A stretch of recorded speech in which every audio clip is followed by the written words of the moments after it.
Je crois que c'est Horowitz qui disait que cette étude était la plus difficile à ses yeux. Moi je dirais qu'il s'agit surtout de l'enchaînement entre la numéro 1 et la numéro 2 opus 10, la première ayant une main droite totalement écartelée sur le clavier et la seconde au contraire complètement recroquevillée. Et ce n'est pas une mince affaire.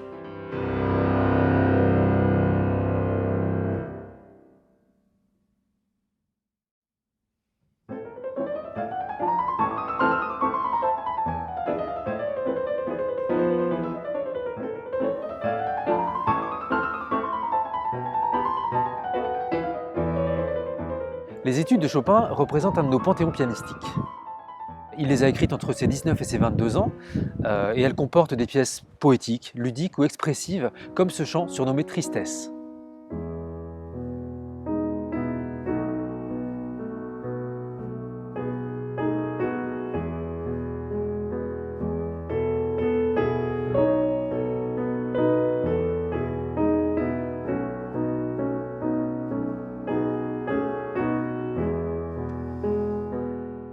Ce n'est pas pour rien d'ailleurs que cette mélodie intemporelle a été reprise dans la chanson, le cinéma, ou tout simplement jouée très souvent en bis en concert, à tel point que nous l'avons tous dans le cœur.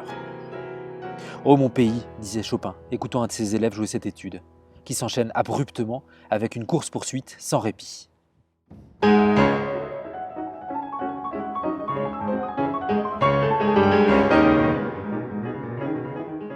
Parfois, c'est avec les touches noires que Chopin bavarde et s'amuse. C'est volubile, excitant, électrique.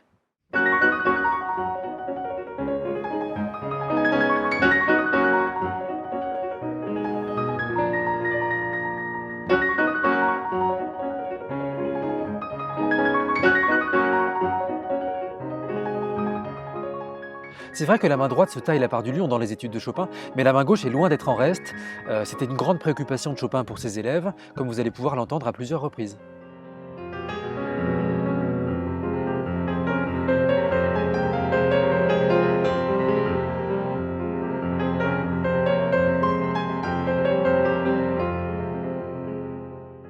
Je pense que nous avons tous dans notre inconscient certaines de ces pages, notamment lorsque le compositeur déborde du cadre de l'étude. Et c'est le cas, je pense, avec la Révolutionnaire, opus 10, numéro 12, écrite en réaction à la capitulation de Varsovie en 1831 contre les Russes.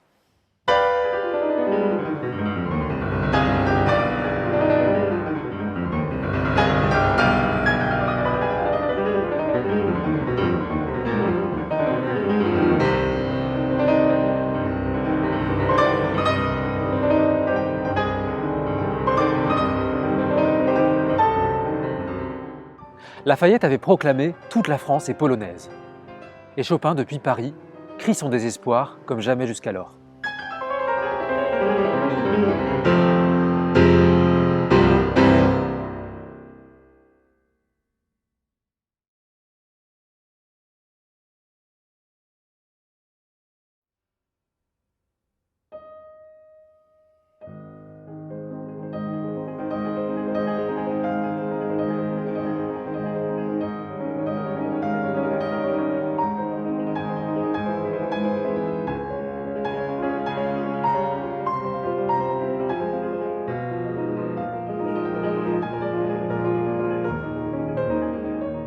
L'opus 25 a été écrit entre 1832 et 1836, juste après l'opus 10 donc.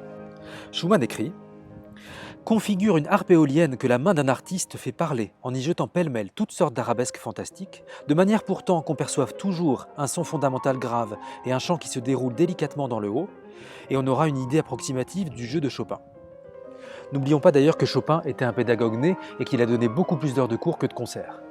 C'est donc tout naturellement qu'il a parsemé ses pages de tous les choses-trappes pianistiques possibles, les sixtes, les octaves et les sauts haletants sur le clavier.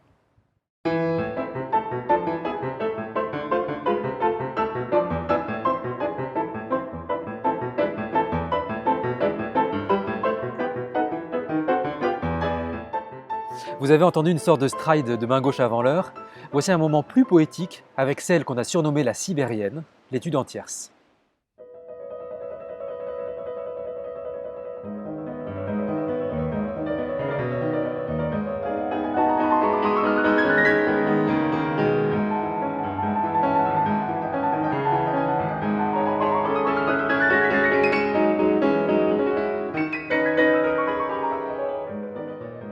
Ce projet d'intégrale est né en mars 2020, lors du premier confinement. Et c'est vrai que cette plongée dans le répertoire chopinien m'a tout de suite passionné. Tant on est au contact évidemment avec la grande littérature romantique pour piano, le chœur en bandoulière, et puis la grande technique pianistique évidemment. Mais pas seulement, je pense que c'est aussi du rôle de l'interprète de lire les témoignages, les écrits sur Chopin, d'écouter les enregistrements de référence, pour pouvoir livrer une interprétation à la fois personnelle et pédagogique. Il y a une étude assez spéciale pour moi, qui m'a permis d'entrer entre autres au conservatoire. C'est l'opus 25 numéro 11 qu'on a surnommé Vent d'hiver et qui m'a longtemps rappelé la houle contre les récifs bretons de mon enfance.